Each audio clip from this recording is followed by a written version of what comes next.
Heads up.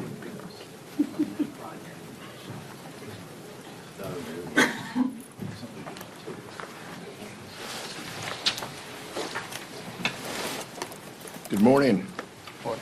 After weeks of delay and missing Trump's own deadline, Republicans are finally putting the reckless reconciliation bill on the House floor. And let's talk about what's in it. $70 billion in a blank check for ICE and Border Patrol with no strings attached. This comes after Republicans already cut health care, food assistance, and they've already given ICE $140 billion in their big, ugly bill. On top of that, this doesn't do a single thing to help Americans with their daily costs of living crisis. The Republican policies have exacerbated along the way. Right now, Americans are struggling to fill up their gas tanks, buy groceries for their families, and afford health insurance. Yet instead of addressing any of these concerns, Republicans are pouring your hard-earned tax dollars into an agency that has brutalized and terrorized communities and even killed American citizens. Republican leadership likes to talk a lot about common sense, but where is the common sense in giving this federal agency essentially unlimited funds without a single reform in place?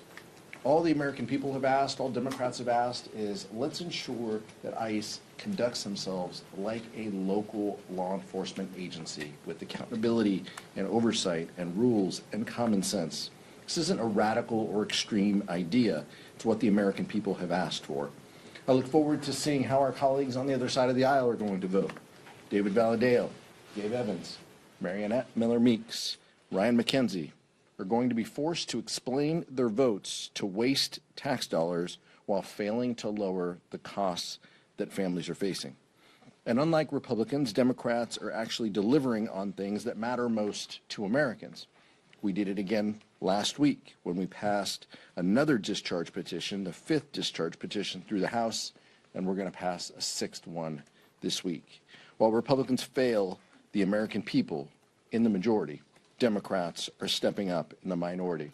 If this is how we conduct ourselves and what we can accomplish now, just think what we can do when we are in the majority. Vice Chair Ted Lieu. Thank you, Chairman Aguilar. The President of the United States is not well. We can see it with our own eyes. He has tremendous difficulty staying awake on the job. Donald Trump has repeatedly fallen asleep at multiple cabinet meetings, at multiple White House events, at a Memorial Day ceremony, and most recently at a very loud and raucous New York Knicks San Antonio Spurs game last night. The White House needs to come clean to the American people. They need to explain why Donald Trump keeps going to the hospital and why they keep giving him cognitive tests. The American people deserve the truth. The truth is not something we're getting from the Secretary of Agriculture, Brooke Rollins. We now have a screwworm outbreak in multiple states, including Texas and New Mexico. This is a parasite that can cause devastating losses to cattle, raising beef prices. The United States had eradicated this parasite for many, many, many years. And one reason is because we had federal funding for monitoring programs that unfortunately the Trump administration and the DOGE folks cut. And what we learned from DOGE is that it was a massive failure. The people working on it were clueless, naive, arrogant, and lazy. They made no effort to find out about the programs they were cutting, and they cut the very programs designed to prevent screwworm outbreaks. And now we have the Secretary of Agriculture blaming it on the Biden administration. If she cannot accept responsibility, then she needs to resign. And the life cycle of a screwworm is about 14 to 54 days, depending on temperature and humidity. The Trump administration has been in office for over 500 days. This is on the Trump administration. They need to own up to it, and they need to apologize. Questions? Scott? Mr. Aguilar, are you concerned that the lies being espoused about California's voting and vote tabulation is specifically designed for November 4th 5th and 6th, when the House majority could rest on California's vote count? It's been pretty clear to all of us that Republicans are laying the groundwork to do anything, and they will say anything to hold power. That's what this is about. The redistricting efforts that they undertook in Texas, their advocacy to dilute black representation in eliminating the VRA, they will do anything to add seats here in Congress. And what they are doing is they are laying the groundwork to challenge the lawful count of ballots this November. But I didn't hear these Republicans talking about that when Ken Calvert overtook Will Rollins after the 2020 election, after I think it was 7 or 8 days it took to count before Ken Calvert had the votes to overtake Will Rollins.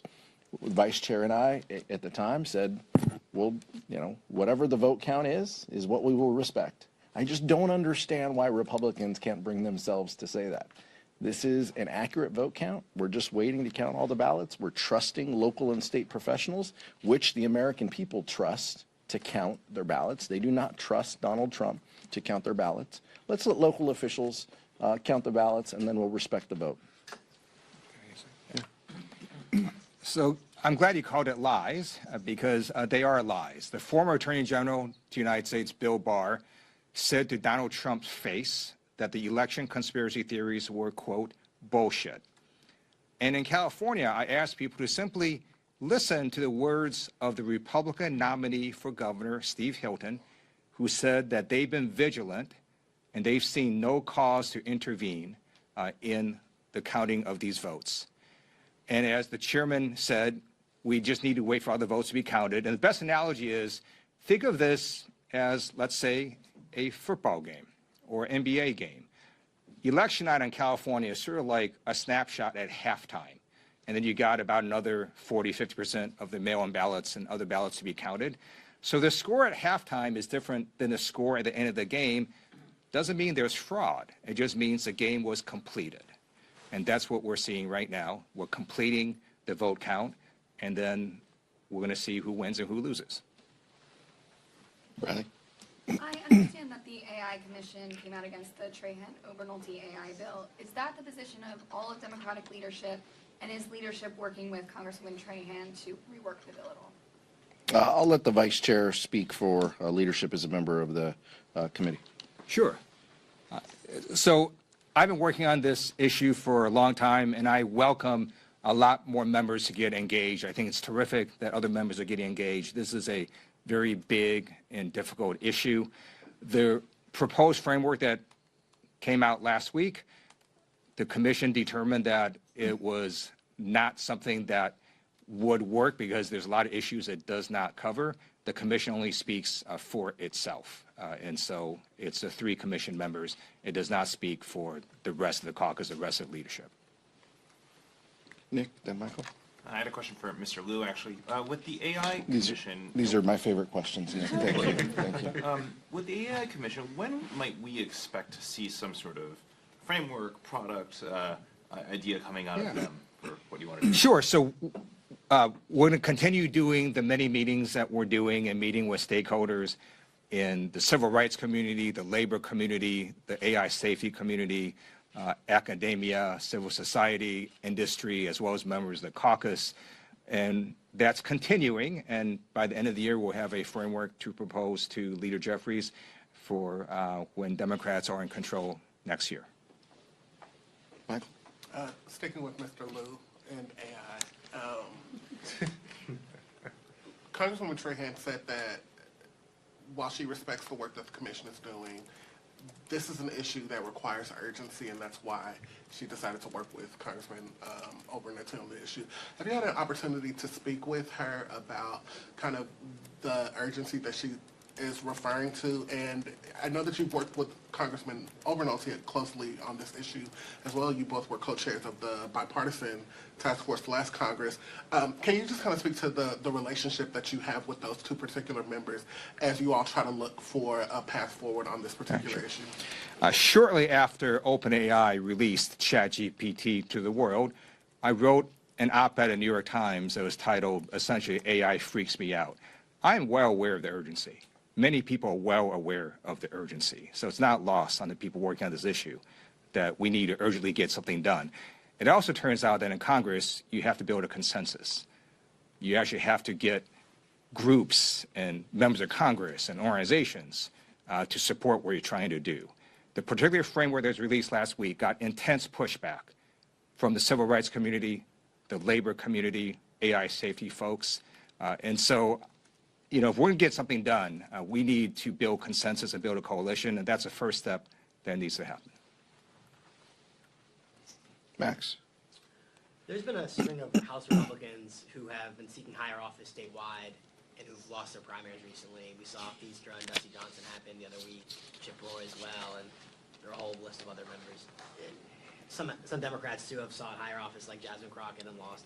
Do you think voters are rebelling at the idea of lawmakers running for statewide office based on dissatisfaction with Washington, or what's your take on this trend? To answer your question, no, the vice chair and I are not running for any other office. I appreciate your concern and your asking and your sense of our well-being and our political future, Max. So thank you for that. I think each of them are different, honestly. I do think it's fair to say that voters are frustrated. They're frustrated with both parties. And part of that is driven by the rising cost of living crisis that they're in. And they're taking it out on whoever they can take it out on. Our belief, and based on the data we're seeing, is they're taking it out on House Republicans now and into November. But it's not lost on us that they're frustrated and they're concerned and they're taking it out on everybody. What we need to do, and what Democrats are focused on, is we need to do everything we can to address the cost of living crisis that people are facing.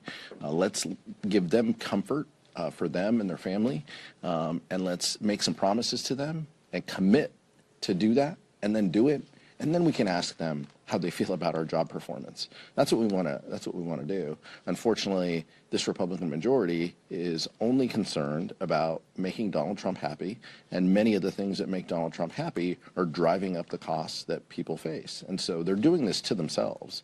Randy Feastra and Dusty and Chip, they have no one to thank more than Donald Trump.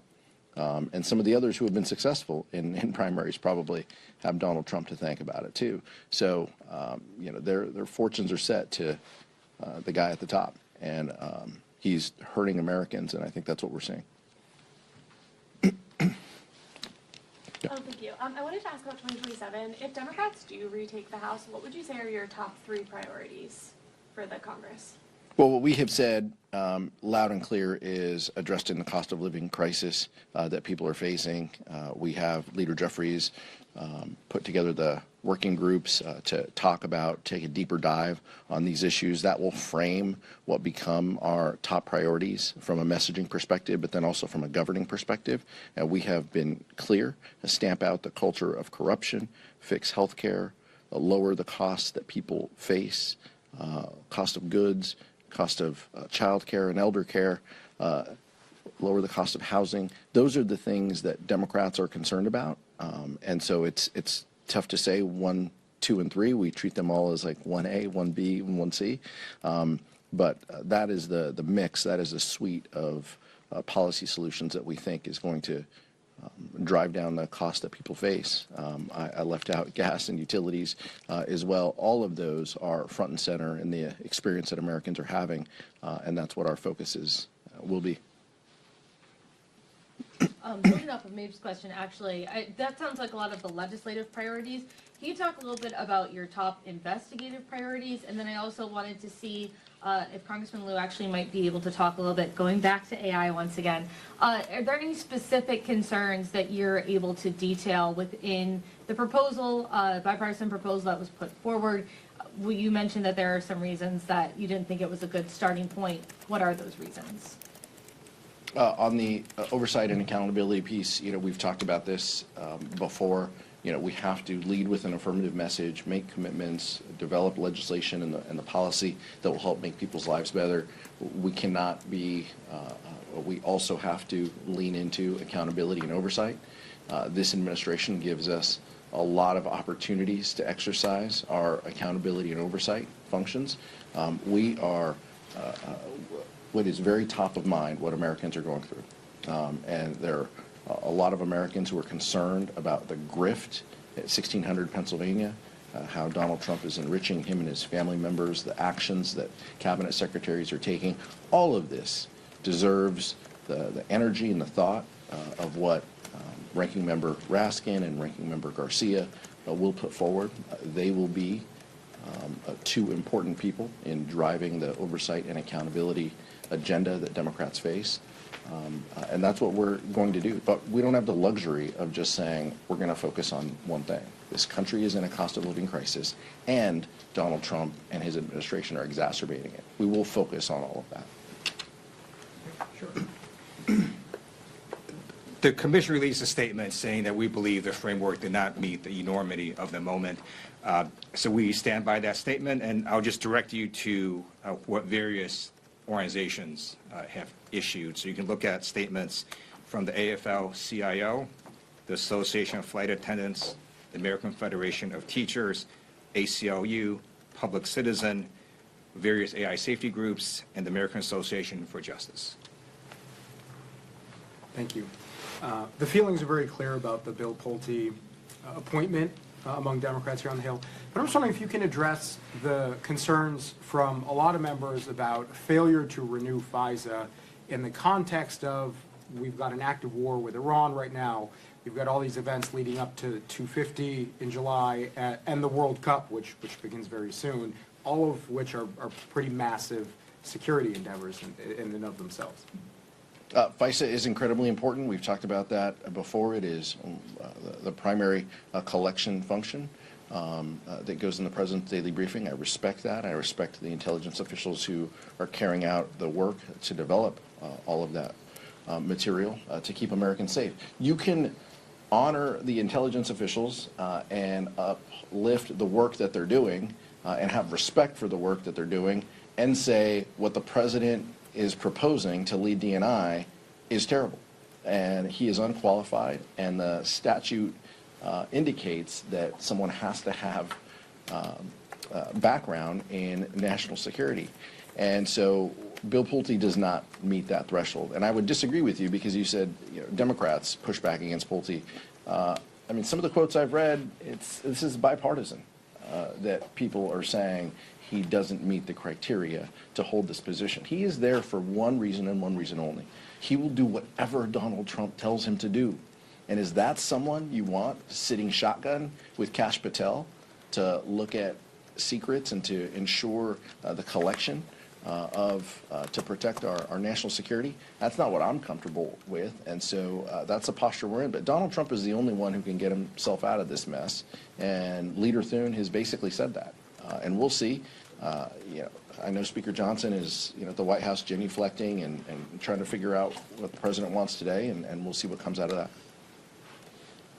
Thanks, Mr. Chairman. Is there, follow up on that, is there anything short of Bill Pulte being out as the acting DNI that could get Democrats to yes on FISA 702 if you were to nominate somebody different that has qualifications and intelligence experience and the Senate starts moving on that?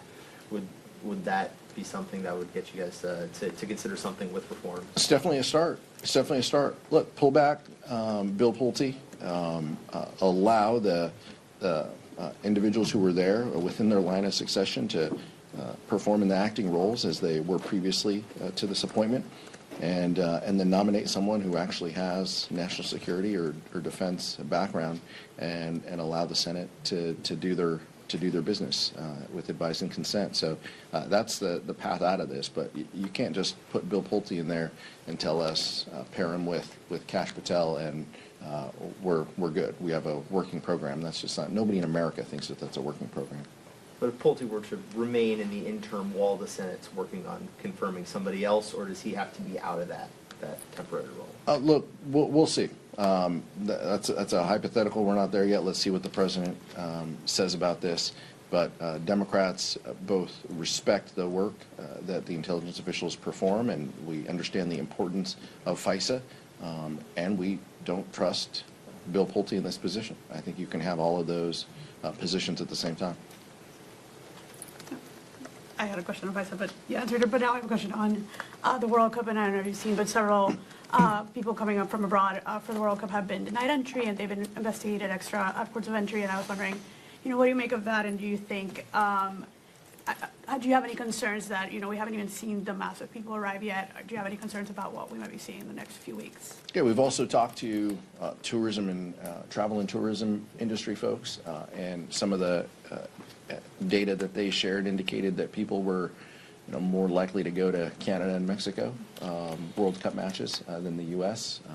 I hope that doesn't transpire, and I hope that the games are a success for everyone, for the players, for everyone viewing, for the safety and security of people who go to the games. But clearly, the Trump administration and their behavior and the punitive way in which they look at immigration policy is clouding their performance when it comes to giving visas. There was a Somali referee who was denied entry into the U.S. I mean, that's shameful. I mean, and this is supposed to be, a huge world event that comes before the Olympics, where we're going to have even more athletes and even more visitors come to the country. So I think this just shows, again, at the ineptness of Donald Trump and the administration in actually carrying on basic governmental functions. And we ask, why don't you trust them with FISA? Why don't you trust them with these things? They can't do basic things. They can't do the easy things. So why would we expect them to be able to guide us and lead us and build consensus on big things when they can't even do the most basic things? It's shameful, but that's exactly what this administration does. Thank you so much. Thank you. Thank you.